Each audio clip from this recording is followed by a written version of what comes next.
Yo les gars, c'est comment c'est. On se retrouve ce soir sur un tournage d'un clip avec Didi, qui est un manager d'artistes justement. Je vais l'interviewer. Voilà, on a rendez-vous pour ça. Et puis ils sont en plein tournage. Donc vous connaissez les choses d'Abidjan. Hein. Je devais être là depuis le début d'après-midi. Puis c'est à l'heure là que j'arrive avec les embouteillages. C'est vraiment lourd, avec des artistes vraiment au top. Même quand je regarde les outfits là, c'est vraiment quelque chose. Donc, vous allez voir, ici là, ils n'ont pas le temps. Ça va bouger, ça va bouger. Du coup, là, je suis avec un grand réal de Côte d'Ivoire. Le Decapolo Flex God. Yeah. Attends. Ok.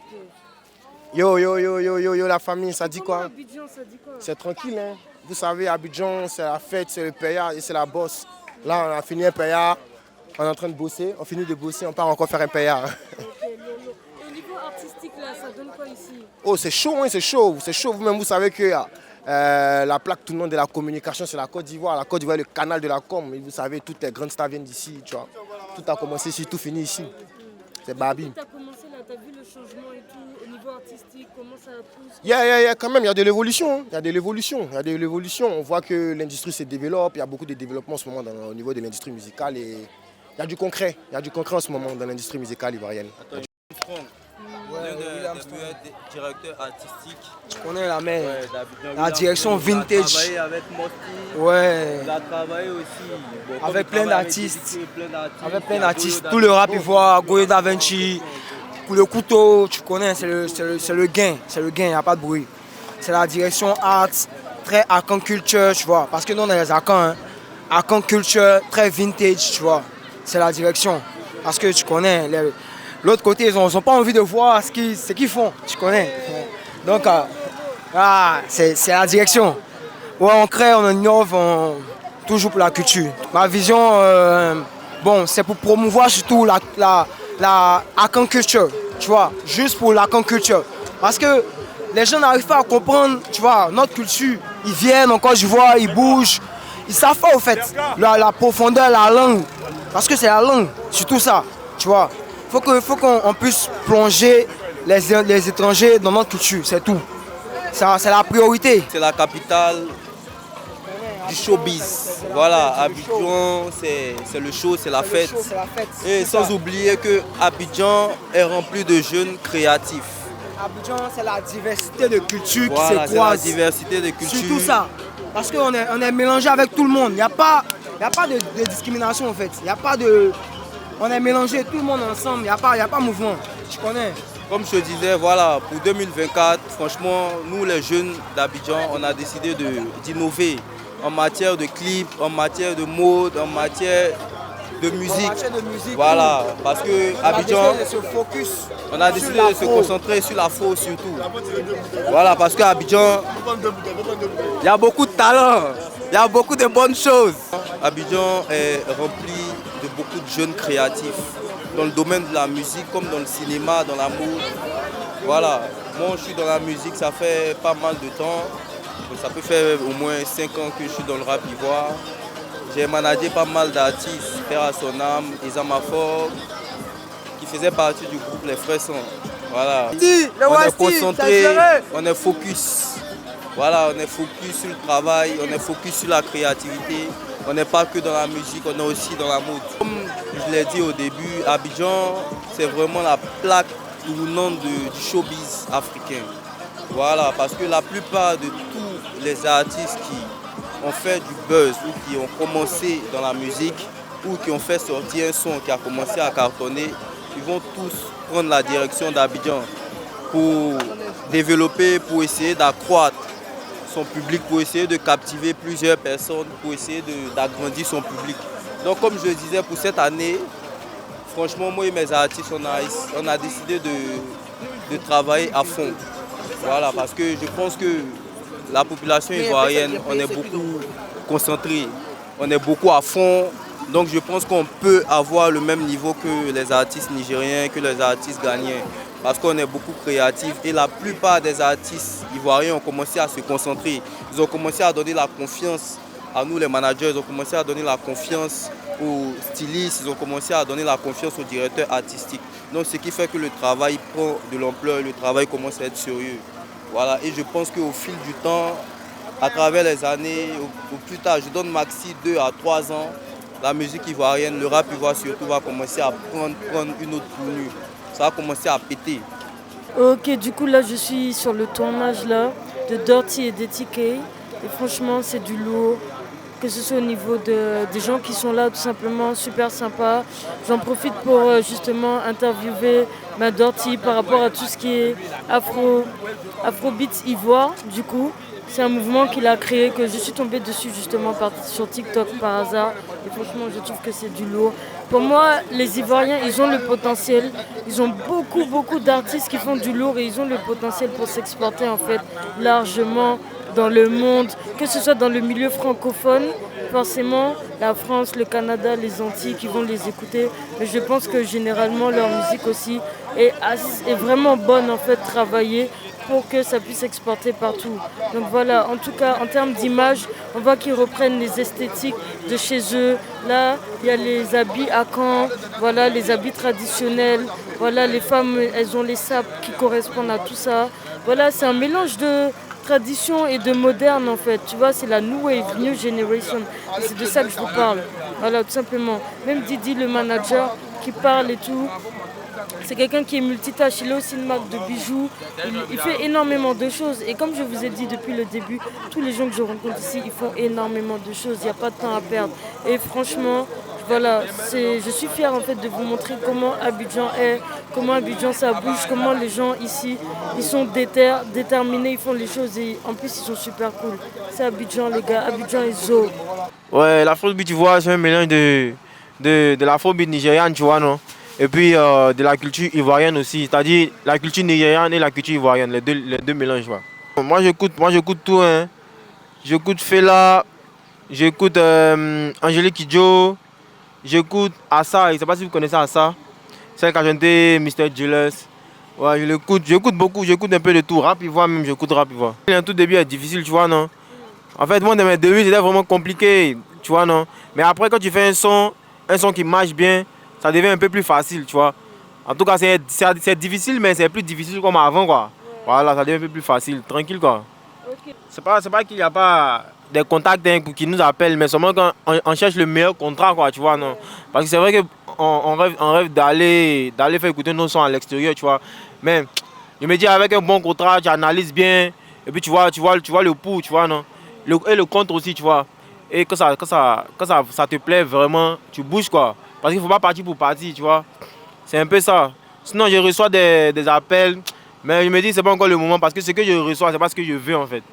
Didi, ça dit quoi? Yo, Tinda, ça bouge pas, on est calé. Yeah. Babi, 225. Comme Abidjan, les gars. Du coup, est-ce que tu peux me parler de comment tu as atterri dans le milieu de la musique en Côte d'Ivoire? Bon, au départ, j'ai fait des études de marketing management. Voilà, j'ai eu une licence en marketing management. Et après ça, j'ai eu des amis artistes du quartier, des amis d'enfance avec qui étaient un peu doués dans la musique, tu vois. Donc ensemble, on a essayé de créer un groupe d'artistes et par la grâce de Dieu, ça a cartonné. Donc en fonction de ça, j'étais le manager. Donc on peut dire que j'ai fait des études de management, mais dans la musique, c'est grâce à mes amis que j'ai commencé à me lancer dans la musique en tant que manager. Et voilà, j'ai aimé la chose. Un peu, j'ai commencé à étudier, à me cultiver dans ça et puis bon, c'est passé. Ok, donc là, actuellement, tu es manager, mais tu m'as dit dans les sapes, c'est-à-dire que c'est toi qui vas habiller les artistes, etc. Ouais, je suis manager d'artistes et puis bon, je suis dans la mode. Je suis là pour habiller aussi des artistes lors des tournages, j'habille des artistes lors des tournages. C'est le big. Je suis avec mon gars, le Flex God. Le Big Tripper. Voilà, c'est lui qui me donne la chance d'habiller des artistes. C'est le Big Tripper. Ok, depuis on est petit, il veut nous tuer au quartier. Comment c'est complet? Moi, quand il est derrière pour Abidjan City, il connaît Didi West. Didi West, c'est Tchekoubou. Tu n'es pas juste manager, tu es plein de choses. Tu peux me dire ce que tu fais en plus du management? Bon, en plus du management, je suis un peu dans la musique. Voilà, je prends des artistes. Précisément dans le rap ivoire, on essaie de faire une collaboration. Je trouve un beatmaker, il me fait un beat, j'achète le beat, j'essaie de collaborer avec les artistes, on essaie de s'entendre sur un truc. Et puis voilà, on rentre au studio, le son m'appartient, le clip, tout est payé. J'essaie de gérer tout le déplacement des artistes, tout ce qui est vestimentaire, tout c'est à mes frais. Et voilà, tout est géré Et par au moi. niveau des sables, parce que tout à l'heure j'ai vu quelqu'un porter un t-shirt, je lui ai dit ouais ça vient d'où? On m'a dit c'est toi.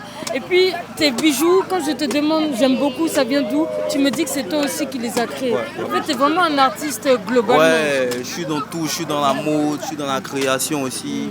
Voilà, ces bijoux font partie de ma marque, voilà, mais j'ai pas encore lancé Ok, c'est la le marque. début. Actuellement, on est en train de travailler, on peut dire qu'on est en griffe, en labo. Ok. On est en train de cuisiner, cours de- bientôt ça sera disponible partout. Ça va sortir du four. Ouais, ça sera vraiment le feu.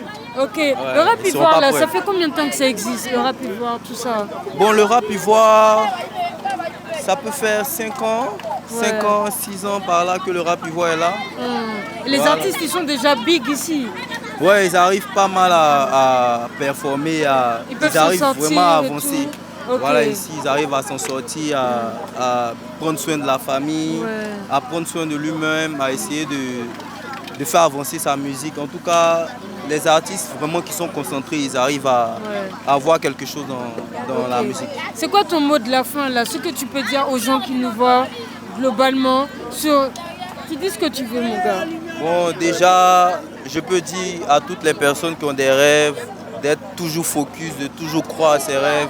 Voilà, parce que la patience, c'est un chemin d'or. C'est ça. Et plus tu crois, plus ça se passe. Voilà, plus tu crois, plus ça se passe. C'est de toujours rester à fond, de toujours croire, de toujours prier et de toujours bosser, de ne jamais baisser les bras. Ouais. Tôt ou tard, ça va payer. Ça va payer. Voilà, C'est carré, parce que- c'était à l'antenne les gars, merci. Ça bouge pas. Mettez-vous un peu. Africaine Sophie Gaumont. Tu viens d'où? Mais on va reprendre. Côte d'Ivoire. Côte d'Ivoire. Ok. Ah, elle n'est pas zambienne. Je l'ai pris pour une zambienne, mais elle est ivoirienne. Et toi? Hello, my name is Duchesse Bro. I'm African woman. Kiss.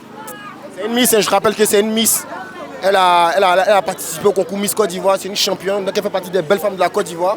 Et elle est là ce soir pour notre clip. Salut, je suis Mariana Ayonou. Je suis béninoise. Ok, bon, il y a l'artiste là, il cherche ses diamants pour flasher dans notre vidéo. Mais voilà, Esco, remets-lui ses diamants. Let me see. Ivor and Jayan, you know? Vous avez vu c'est qui écrit derrière? Maybe the first ever went to with the BT Award. Yeah. Inch'Allah, c'est ça qu'on te souhaite mon gars. T'inquiète. Yeah. C'est Du pour coup, bientôt. c'est pour bientôt. Et Dieu va faire. Il va être le premier Ivoirien à prendre le BT Award. Et on va le faire tous ensemble. Vas-y, for sure. For sure. Ça dit quoi? Bah, on est là, hein. Ça va? Ça va bien. Abidjan, ça te plaît? J'adore Abidjan. Ok, tu vas te présenter. Tu vas nous dire tout ce que tu as retenu du clip, comment s'est passée la journée, tu as kiffé? Bah, franchement, la journée est super bien à refaire. Hein. Franchement, avec plaisir.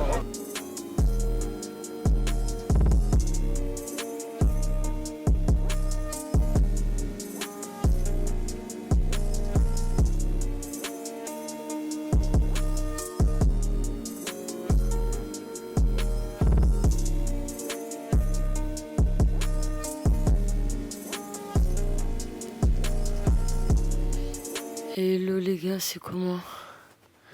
Du coup là c'est mon dernier jour à Abidjan, enfin ma dernière nuit. Je pars demain soir. Et je suis KO. Je suis KO les gars. Genre, là c'était des vacances de ouf. Mais c'était vraiment pas des vacances pour me relaxer en fait. Je suis pratiquement sortie tous les soirs. Et quand je suis pas sortie, c'est parce que j'étais trop KO. Parce que j'avais eu des journées de ouf. Fait 10 000 trucs dans la journée. On est sorti la veille, on n'a pas trop dormi. Donc quand je sortais pas, c'est vraiment parce que mon corps là, il me disait non. Tu dois rester te reposer, tu vois. Genre, là, j'ai une sorte de... Je sais pas si c'est comme si mon corps, il a capté que, tu vois, c'est la fin et là, il est en train de me dire déjà, ouais, mais meuf, je suis KO. Ok, je suis sortie hier. Je me suis reposée ce matin quand même. Enfin, j'ai dormi jusqu'à, ça va, 11h. Donc, je pensais être en forme, mais après le foutou là que j'ai mangé, purée, et ça m'a envoyé dormir direct. Le foutou, les gars, le foutou était tellement bon. Mais c'est une dinguerie. Bref, ça c'est pas le sujet. Je suis KO, mais j'ai quand même envie de faire.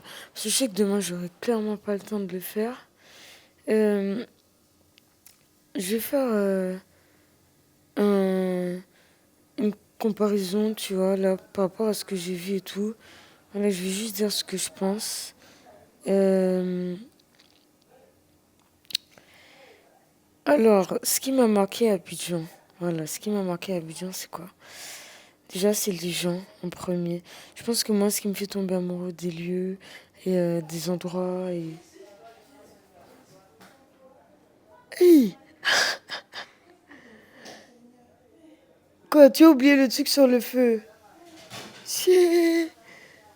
Ça va? Ça a cramé. Tiens. Attendez. Yo les gars, du coup je vais continuer cette vidéo parce que bon, il y a eu un incident, après je suis allée gérer ça. Au final, je pense que je me suis endormie, le foutou il m'a mis KO les gars. Le foutou c'était un truc de ouf, j'ai trop kiffé. Bref, du coup, pour revenir à ce que j'ai kiffé en Côte d'Ivoire les gars, ce qui m'a vraiment bang, tu vois, genre c'était quoi? Bon, comme j'ai dit les gens, parce que pour moi une expérience dans un pays, ça passe par les personnes du pays, forcément ça c'est la base, tu vois. C'est-à-dire que moi, je ne vais pas aller dans un pays et rester, par exemple, avec que des étrangers ou ce genre de trucs. Je ne suis pas dans ça. Moi, je veux vraiment vibrer et tout, dans la culture et tout. Et là, pour le coup, la Côte d'Ivoire, mais les personnes, elles sont accueillantes, gentilles. Mais je vous ai raconté quelques anecdotes quand on est tombé en panne. Mais les gars, il y a un truc que je ne vous ai pas dit. Ou si peut-être que je l'ai dit, on est tombé en panne 2 fois. La deuxième fois, on est tombé en panne la nuit, les gars. Mais quand je vous dis la nuit, nous, on a quitté Bouaké vers, je sais plus, je pense 23 h et tout, sur la route. Bing! Le pneu, boum, c'est terminé, les gars. On s'est dit, oh my God, mais c'est quelle histoire.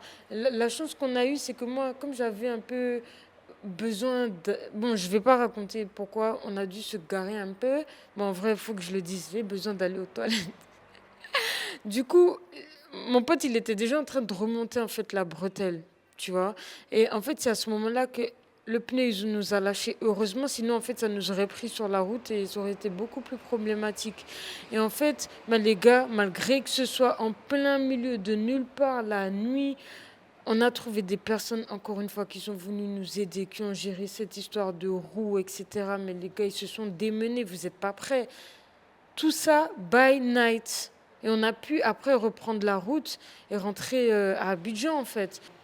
Maintenant la bouffe les gars, j'ai trop bien mangé en Côte d'Ivoire. Mes papilles gustatives ont ressuscité. Voilà, je vous le dis. Parce que moi, je suis pas trop... Déjà, j'aime pas manger la même chose tout le temps. Là-bas, c'est très varié. C'est très abordable aussi, je trouve. Disons la vérité. Même si on dit qu'à Abidjan, ça coûte cher, les gars, Dakar, ça coûte extrêmement cher. Il y en a, ils se rendent pas compte. Moi, je vous le dis, Dakar, ça coûte cher. Les fruits, même les légumes. Tu vas vouloir acheter des mangues. C'est au kilo, 1500 les kilos, les gars, c'est un truc de ouf. Laisse tomber. Tu vois, et ça, c'est quand on te dit les vrais prix, tu vois. Maintenant, ensuite, qu'est-ce que je peux dire encore? Donc, ouais, j'ai très bien mangé, varié, parce qu'ici, c'est beaucoup aussi le tchèp, le tchèp. Moi, voilà, j'aime pas comparer. Mais je suis obligée de comparer, les gars, disons la vérité. Et puis, il faut pas venir les Sénégalais se fâcher avec moi, parce que je dis ce que je ressens, tu vois. Mais moi, je ne peux pas, je peux pas. Voilà. Ensuite, troisième point, c'est la diversité des personnes et je dirais en vrai l'ouverture d'esprit. Alors, les Sénégalais, ils sont ouverts d'esprit, hein, ils sont cool et tout. J'ai rien à dire sur ça non plus. Mais par contre, quand même, Côte d'Ivoire, tu vois la différence. Il y a vraiment un niveau au-dessus à ce niveau-là. Et même, par exemple, j'ai rencontré Dorty. Dorty, les gars, c'est un artiste. À un moment donné, il a fait des vidéos, il était en jupe et tout. Ou bien des fois, il avait des crop tops. Jamais tu vas voir ça au Sénégal. Quelqu'un fait ça au Sénégal, moi je vous le dis, il va se faire insulter de partout. Les gens, ils vont l'insulter. Donc voilà, c'est fini pour lui. Les Ivoiriens, ils sont tolérants, ils sont assez ouverts d'esprit en général. Voilà, je trouve que franchement, à ce niveau-là, rien à dire. Pour même avoir moi-même vu de mes propres yeux, Je vous le dis en fait. Maintenant, ensuite, qu'est-ce que je peux dire? La diversité, il y a beaucoup de gens de partout aussi qui vivent au Sénégal, qui viennent s'installer parce qu'il n'y a pas la barrière de la langue comme ici, au Sénégal où il y a le Wolof. Bon voilà, en Côte d'Ivoire, il y a beaucoup d'ethnies. Du coup, les gens, ils ont pris la langue du français. Bon, c'est la langue du colon, on est d'accord. Mais voilà, ce qui fait que pour les gens, en général, c'est plus facile de venir s'installer. Et en vrai, il y a pas, voilà, c'est plus facile de s'intégrer aussi du coup. Donc voilà, pour les gens qui veulent une intégration assez facile, je pense que la Côte d'Ivoire, c'est le bon endroit. Moi, j'ai rencontré énormément de gens super facilement. Je pense que vous l'avez vu dans les vidéos. Les gens que j'ai interviewés, je ne les connaissais pas avant. Tout le monde m'a donné la force. Tout le monde a été super accueillant avec moi du début à la fin.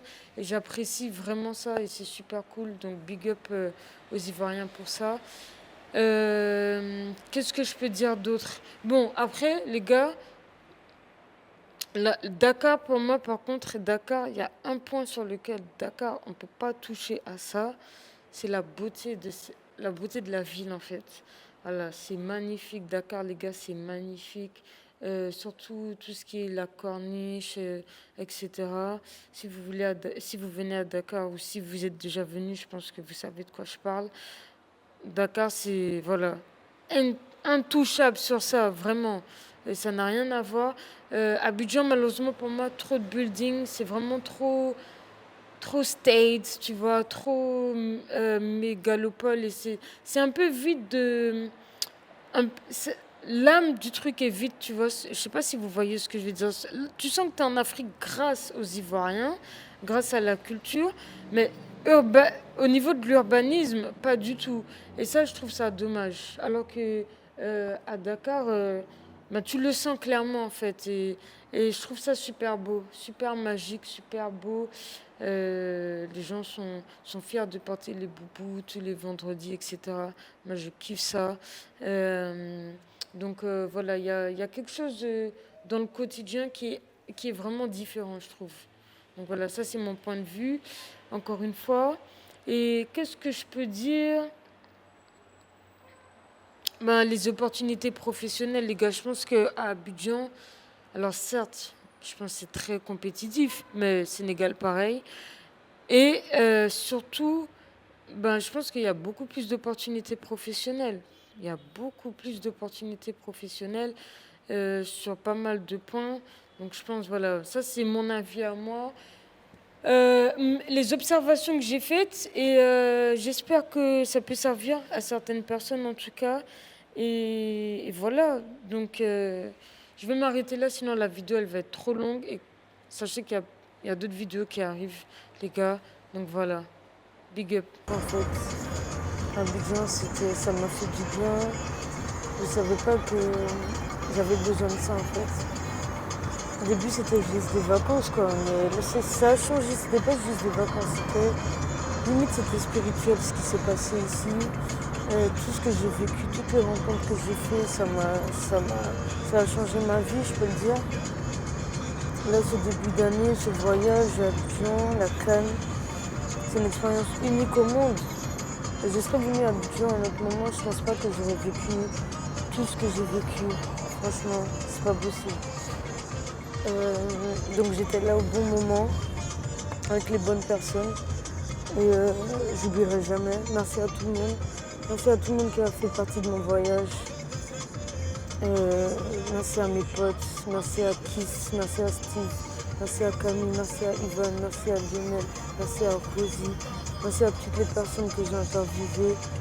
Merci à toutes les personnes que je devais interviewer et que j'ai pas eu le temps d'interviewer parce que fast life.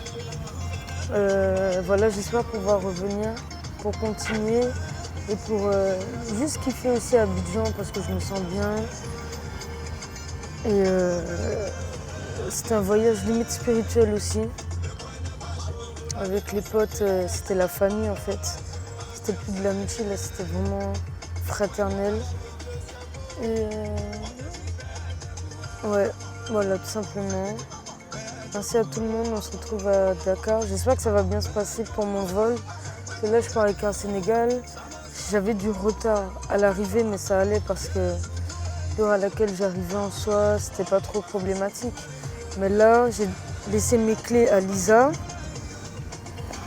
Et du coup, il faut que je puisse récupérer mes clés, mais l'heure à laquelle j'arrive aussi, c'est tard. J'arrive à 22h, mais je connais un Sénégal, s'il y a du retard, c'est vers 23h, voire minuit. Puis le temps d'arriver à Dakar même, vu que l'aéroport est assez éloigné, ça encore, c'est une autre mission. Mais comme on est dimanche, peut-être ça va aller, je sais pas, on verra. En tout cas, j'espère que ça va être reposant parce que là, je suis vraiment épuisée. On verra.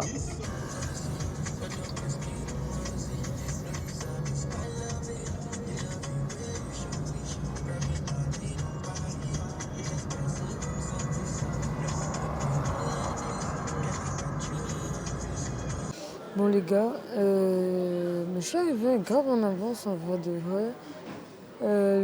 Air Sénégal, je pense qu'ils sont à l'heure là, tout est affiché, il est 18h, mon vol il est pour 20h05. Il y a déjà la porte affichée, donc je pense qu'on n'aura pas de retard. J'espère en tout cas, franchement ce serait super cool. J'ai tellement entendu du mal de cette compagnie en fait, que j'avais failli annuler mon vol pour prendre Air Côte d'Ivoire.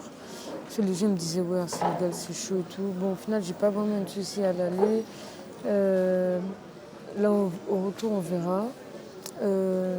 Et puis quand je suis arrivée ici, les gens aussi m'ont dit hey, Air Côte d'Ivoire là c'est n'importe quoi. Donc voilà, chacun son expérience en fin de compte. Mais ouais, moi, mon collègue, je sais que quand il devait partir au Maroc, peut-être, je crois, 2 semaines, 3 semaines avant moi, il est resté à l'aéroport 3 jours en fait parce qu'ils ont pas, son vol il n'a pas décollé, ils n'ont rien dit, ils n'ont pas communiqué dessus. Ils leur ont juste payé un hôtel en gros et ils ne disaient pas quand ils allaient partir. Donc il est parti 3 jours plus tard, il a eu le seum et il m'a dit ouais meuf annule. Et en vrai je l'aurais fait, mais comme j'étais même pas... Il n'y avait pas beaucoup de temps entre le moment où je devais voyager, j'aurais pas été remboursée, j'aurais gardé une partie de mon argent. Et je me suis dit, tu sais quoi, on verra, frère. Voilà, tout simplement. Et bien, au final, j'ai pas eu de soucis. Donc ça, c'est cool. Par contre, là, je suis un peu étonnée de comment le renforcement de la sécurité, il est. Parce que du coup, vous connaissez, quand tu arrives à l'aéroport, tu passes plusieurs étapes. Au début, tu as l'étape où voilà, tu mets ta valise en soute, tu donnes ta valise qui part en soute. Après, tu continues, tu as tous les trucs de sécurité, etc. Donc, d'habitude, les trucs de sécurité, c'est quoi? C'est juste tu déposes, par exemple, tous les appareils électroniques là, dans les sortes de barques. Là. Tu mets tes appareils là, ton téléphone, ton passeport. Tu dois vider les trucs que tu as sur toi qui peuvent sonner éventuellement. Et puis voilà, tu vois. Là, la dame, elle me faisait tout, même les trucs, tu vois, d'habitude, par exemple, s'il y a ma caméra dans ce sac, je vais par exemple à la limite ouvrir le sac avec la cam, ils voient tout, et voilà, je mets l'ordi et tout, et ça passe là, la dame, elle m'a vraiment tout fait ouvrir, tout fait sortir, sauf que moi, j'ai 10 000 trucs dans les sacs, le sac du drone, pareil, elle m'a fait sortir tous les éléments qu'il y avait dans le sac du drone et tout, j'étais en mode, mais frère, oui. Après, la dame, elle me dit, faut enlever les chaussures, faut enlever ci, faut enlever ça, faut enlever les trucs dans les poches. C'était des mouchoirs. Alors, à un moment donné, j'étais là comme ça, la dame, j'ai dit, madame, il faut aussi enlever la culotte. La dame a commencé à rigoler, tu sais, elle m'a dit, non, toi, tu vas me tuer aujourd'hui. Mais en tout cas, je pense pour la CAN quand même, ils prennent leurs précautions parce qu'il y a beaucoup de gens, beaucoup plus de gens que d'habitude. Donc, on ne sait jamais aussi ce genre de grand événement. Il faut prendre ses précautions, tout simplement.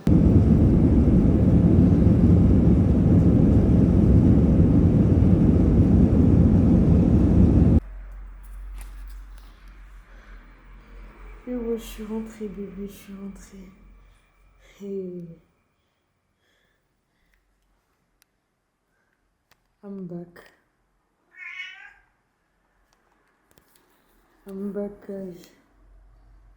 Je suis à Dakar. Putain, je vous avoue que là, Abidjan me manque d'ouf.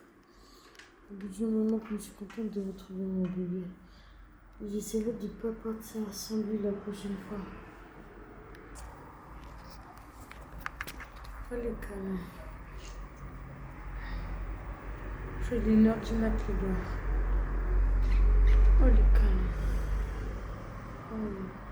Oh, il me laisse. Oh, il me laisse.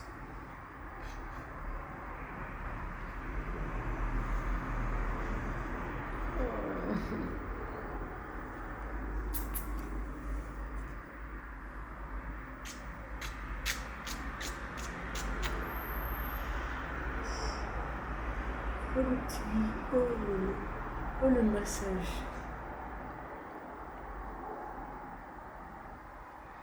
Yo les gars, voilà c'est la fin de cette vidéo. Comme vous avez vu, je suis de retour à Dakar. Mais sachez que je reviens en Côte d'Ivoire. Je ne vais pas vous dire quand, mais sachez que je reviens en Côte d'Ivoire. Voilà. C'est tout ce que j'ai à dire. C'est dans moins d'1 an. Et ça va être super cool. Donc voilà, je tenais à vous le dire. Maintenant, en attendant, vous allez voir voilà, d'autres contenus, du contenu qui se passe à Dakar, que ce soit en extérieur ou ici dans mon salon. Je vais vous parler de certaines choses, avoir certains sujets.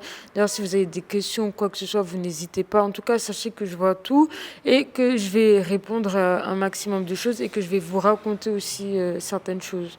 Donc voilà. Merci de m'avoir suivi, merci de m'avoir donné la force, merci pour vos retours. Là, j'ai eu des messages de personnes qui m'ont dit qu'ils ont kiffé le contenu, que ça leur a permis, soit pour certains, voilà, de préparer leurs vacances d'une certaine façon. Et pour d'autres, carrément, ça les a incités à revenir. Et moi, ça me fait extrêmement plaisir, en tout cas.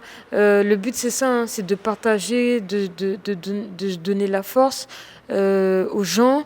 Et voilà, quoi, qu'on s'inspire, on s'inspire tous, les gars. C'est comme ça, c'est la vibe, c'est la bonne énergie. Et je pense qu'on a tous besoin de cet élan de partage, en fait. Ça apporte à tout le monde, c'est bénéfique à tout le monde, en fait. Donc voilà, en tout cas, merci à vous tous. Big up, c'est Ten à l'antenne, vous savez déjà. Je sais que il y a eu beaucoup de temps qui s'est passé, mais voilà, j'ai eu des choses que je devais gérer, mais je n'ai pas disparu et je suis pas prête de disparaître, les gars, ok? Donc voilà, big up, bisous à vous, c'est Ten à l'antenne. Yes, sir! Yo, c'est Ten à l'antenne, abonne-toi, my G, from Africa to the world, baby.